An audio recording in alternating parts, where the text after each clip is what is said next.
It's dawn on Lake Kivu in the Democratic Republic of Congo. We're heading to a national park that is also a war zone.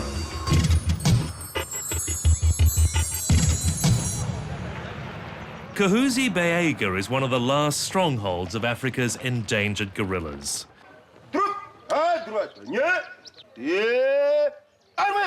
But the rangers who once led tourists here are under siege. Every morning they drill against possible armed attacks. Right now there are rebel fighters all through the park, but there's been a lull in the fighting which should allow us to go in today to see some of the guerrillas who've survived this human conflict.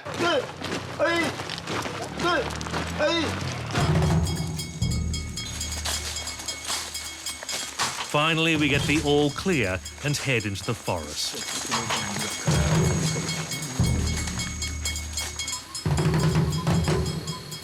It is home to one of the richest ecosystems in Africa. For more than a decade, it's also been the base for thousands of gun-toting rebels. They have slaughtered the wildlife and terrorized the local people. Only the courage and dedication of these rangers have kept the gorilla population alive.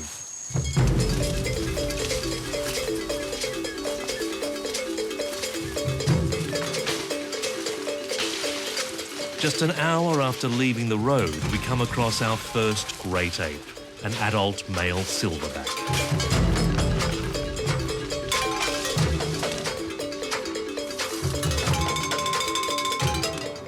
Nearby, we find his extended brood. Against the odds, they've survived, but their numbers are dwindling.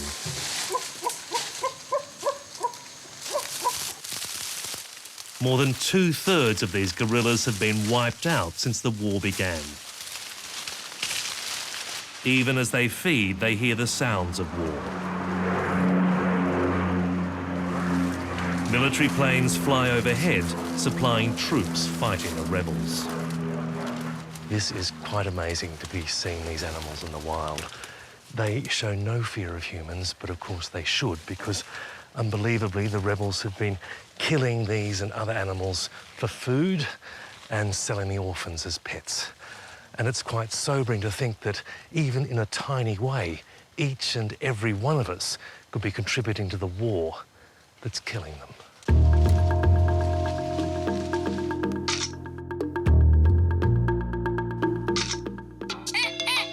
We live in a world of electronic gadgets.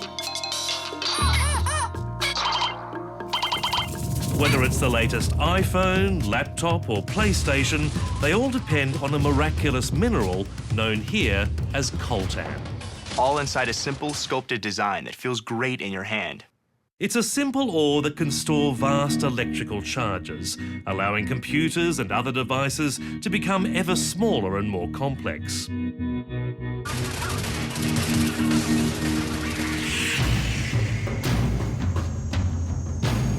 And in the Congo, coltan and other minerals have fueled a terrible war that most Western consumers have never even heard of.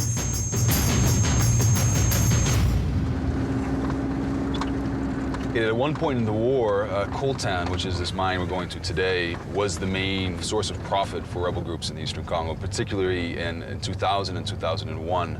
There was an enormous boom in the market due to a perfect storm of factors, including the issuing of a new Sony PlayStation and many other things. Jason Stearns has spent the past 8 years investigating the war. His reports for groups like the United Nations paint a devastating picture of blood minerals, armed groups extorting money from miners to fund their fighting.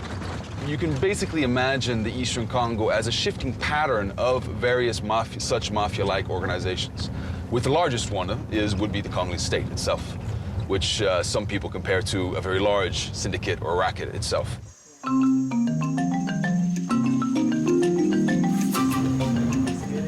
Any trip in the Congo is long, arduous and dangerous. In our journey, we'll try to find out if our demand for gadgets is prolonging the war. But just a warning, in this story we're going to show you some quite confronting images. If you're not comfortable with that, you might like to switch over to something lighter on a different station. Just bear in mind, even that remote control contains coltan.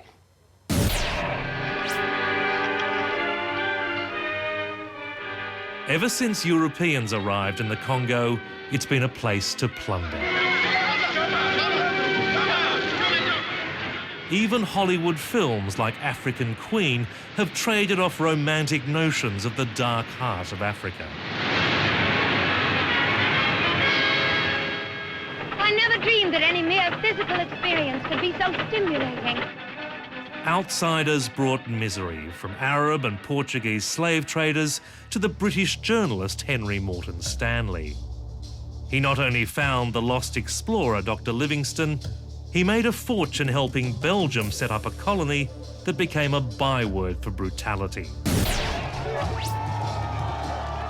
After independence in 1960, the stealing continued, this time under the dictator Mobutu Sese Seko, who was propped up by the West. I am pleased to have been able to meet again with President Mobutu, who's been a faithful friend of the United States for some 20 years. Mobutu held onto power for 32 years while the country fell apart around him. It collapsed completely after the 1994 genocide in neighbouring Rwanda, when ethnic Hutus tried to wipe out the Tutsi minority.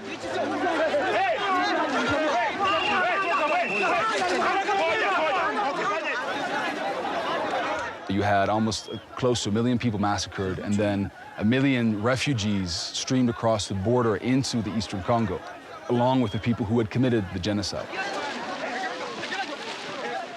Those refugees and those people then destabilized this country and sparked a regional war where you had Rwanda, but other countries in the region invading the Congo. More than a decade on, a series of vicious armed groups continue to operate here, living off the minerals and other resources in the territory they seized. It was like they got their hand stuck in the cookie jar. They got a liking for the other things they found in the Congo. And they use civilians as bargaining chips.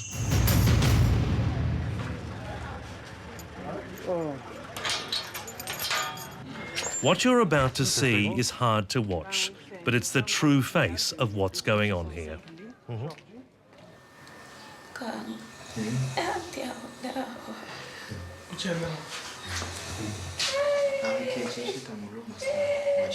This woman is Françoise Kavira.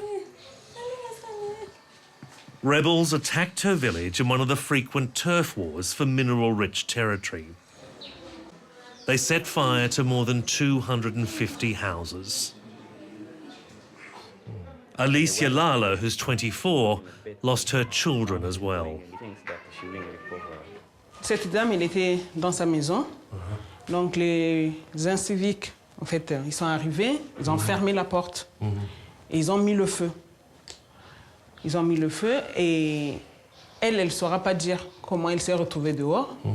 Ses 2 enfants sont morts dans la maison brûlée et elle a réussi à se sauver. Dr. Chantal Gumba runs a hospital for the aid group Médecins Sans Frontières. State hospitals have almost ceased to function.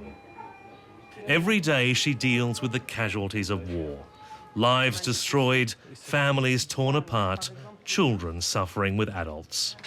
C'est un enfant de 8 mois que nous avons admis il y a 1 semaine pour diarrhée, vomissement, compliqué de déshydratation.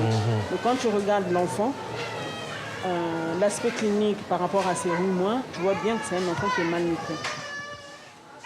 So how can people be so destitute in a region that should be wealthy?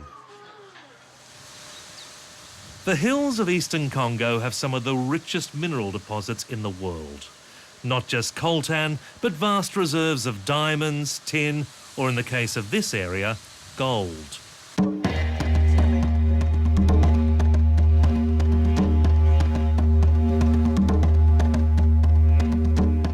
Like coltan, gold is used in almost all electronic devices, mainly as a non-corrosive conductor. but you won't find anything high-tech here. It's a long walk across a treeless landscape in searing heat. Everything has to be carried in or out by foot.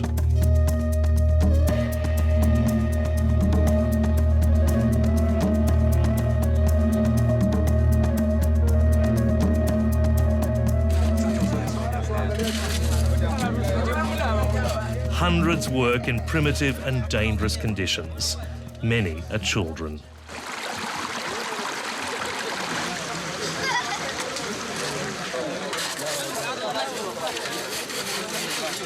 The mine used to be run by a Tutsi militia controlled by the Rwandan government.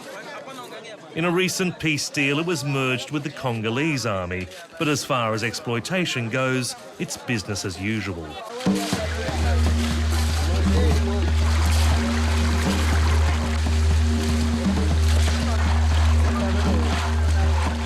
We found it guarded by government soldiers living off the proceeds. We had to pay them to be allowed to film.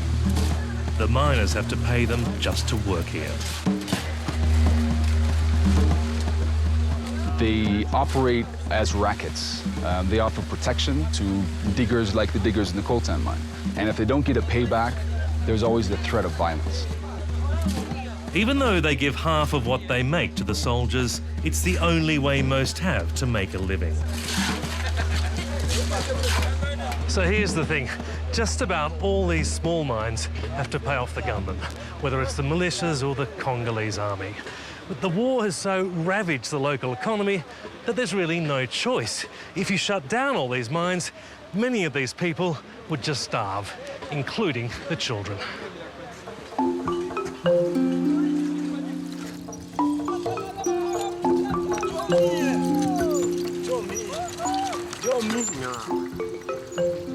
This eastern region used to be the country's food bowl. Now many live on the brink of famine. Mwende bien basi. Huo siku ngine tutaonana. Utakuja Ulaya kunisalimia. Haiko vile. On our way to the Coltan mine with Jason Stearns, we meet a group of villagers who tell us the gunmen don't just take the minerals they dig, they also take the food they grow. Unakamata umba ya maharagi ukifika hapa kusoko. 200 francs wanatosha sahani nini umba yote inaishia kwenye inaishia. Waaskari wanakula yote maana yake. Vraiment Kila kitu. Kila kitu. Wakazi wanakala hivi tu maskini. Umba ambayo yote inaishia umikojo yenye ilikuwa inakusaidia. Yenye kukusaidia ni njoo umba. Tuko na watoto lakini hatupate chakula. Kisha naleta nayo natuzonga. While Jason Stearns has helped expose the people's plight, it's made him an enemy of those in power.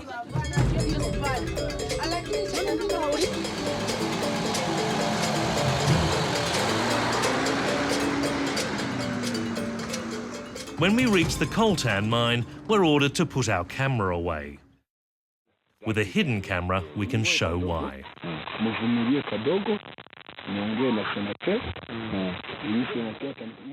It turns out the mine is owned by a Congolese senator.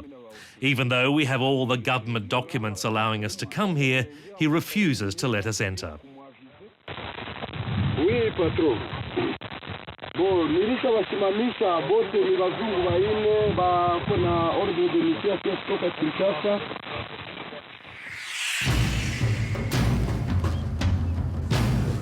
From a distance, we manage to sneak a glimpse of the mine at work. It's clearly not going at full steam. The price of coltan crashed a few years ago, and it's been hit again by the global financial crisis. What's more, electronics giants like Apple claim they're taking steps to ensure they don't use coltan from this area. But Jason Stearns believes that's a PR claim that can't be justified.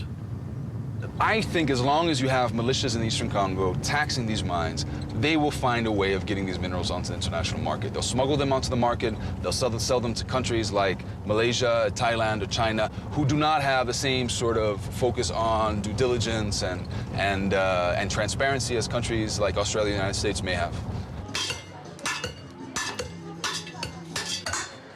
Off-camera, local exporters insisted they don't sell coltan overseas anymore due to all the controversy. But it didn't take us long to find a busy coltan trader.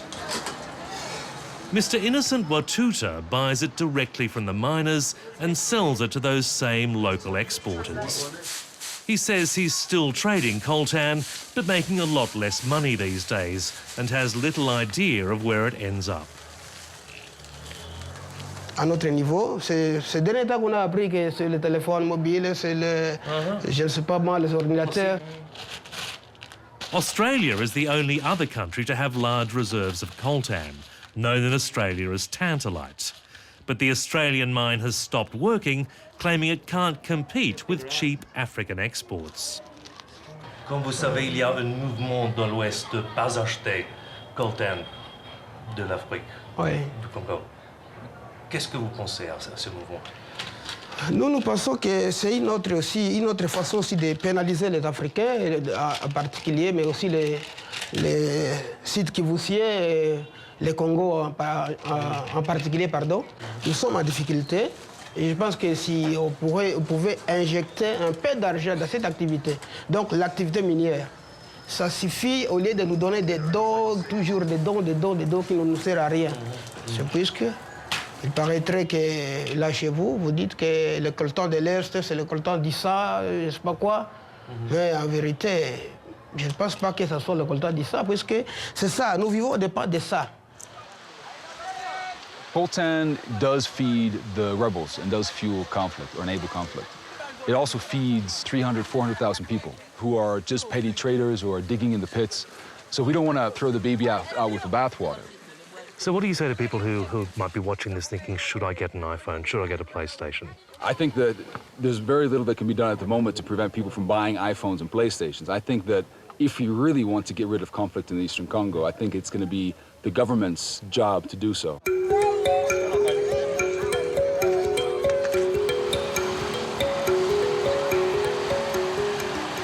This year alone, more than 1 million people have been displaced by the fighting. They seek refuge at camps like this next to a UN base in North Kivu. More than 5 million people have died since the fighting began, mostly from disease and starvation, the biggest number in a single conflict since the Second World War. Basi ndarudia kumungini sina kule nyumba barishaka ibomola. Ndabakia mpori. Mari Rubu and her family of 6 have been living in this tent since February, when rebels destroyed her village. Kwa huku mwingine nilikuwa nalima, nilikuwa nafuga ng'ombe, nilikuwa nafuga kuku, nilikuwa nafuga mbuzi, nilikuwa na nyumba ya maisha 50, bakapoa maisha yote bakaibeba, nyumba ikabakia vile. The DRC is a very rich country. It has so many minerals. Why is everybody here so poor? Basi tunashoka kwenye mari naendaga, inakulaga benye nayo. Basi yetu tunaikulaga hako. Je vous montrer quelque chose d'extraordinaire. C'est le iPhone. iPhone. Okay. Given that they've never seen the proceeds of the mineral riches, it seemed only fair they should see what their minerals can do. 1, 2, 3. Oh. There's no reason why people here shouldn't be enjoying the benefits of the area's vast resources. But for more than a century, the riches have been pillaged by a small minority.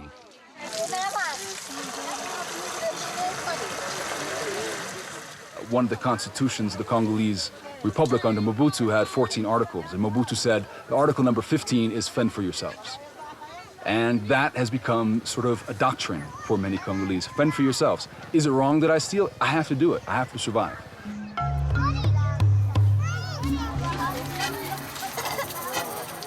Ordinary people now survive through sheer ingenuity. Too poor to buy transport, they build bikes entirely from wood. When they move house, they literally move house.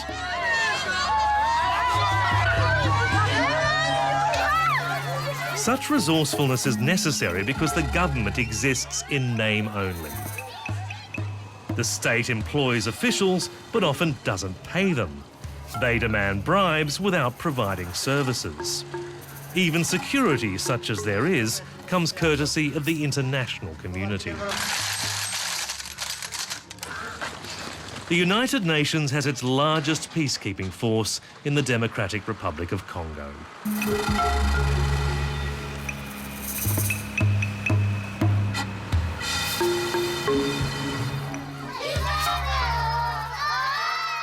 It not only shelters refugees, it provides them with basic services like schools. The state has simply abandoned them.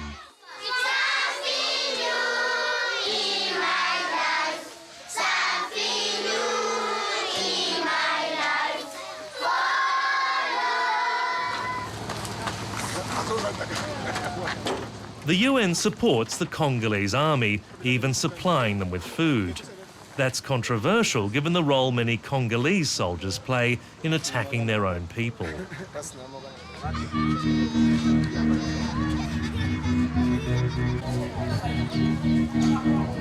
And the UN hasn't been able to protect women from the most common crime of all, mass rape. Chantal Gumba's hospital has become a gathering point for its victims. The measure of the madness here is what passes for improvement. Il y a eu une période où on est arrivé à une cinquantaine de femmes violées par semaine qui arrivaient. Oui, dans cet hôpital. Par semaine, on a eu à prendre 50 victimes. Aujourd'hui, on est à une moyenne de 20 femmes par semaine qui arrivent. Mais bon, contrairement à 50, aujourd'hui, on est à 20. Comment est-ce que vous expliquez ce degré de violence? C'est une bonne question, mais qui est vraiment difficile à répondre. The reality is that rape is used as a weapon of war, partly to cling on to territory rich in minerals.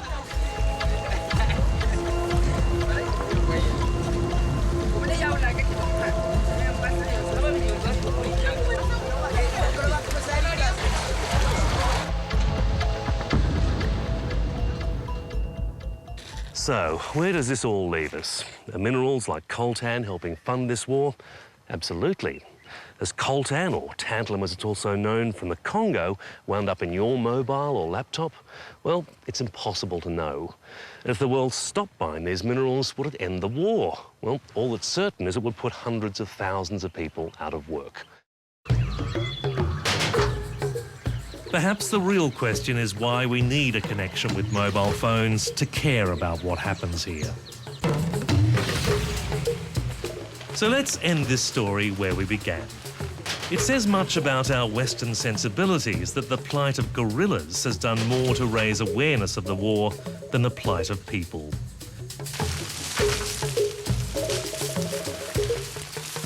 Zoos have begun asking consumers to recycle their mobile phones to help save the great apes. And it is all connected.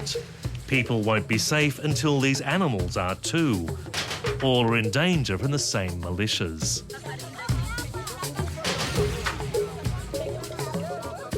But the suffering will only end when the government makes peace with the warring parties. And that will only happen when a world connected by gadgets remembers the most important connection of all. The real challenge for people around the world is to recognize that we do have a shared humanity. And whether they're black or white or whatever color of skin they may have and wherever they live, a life is worth a life.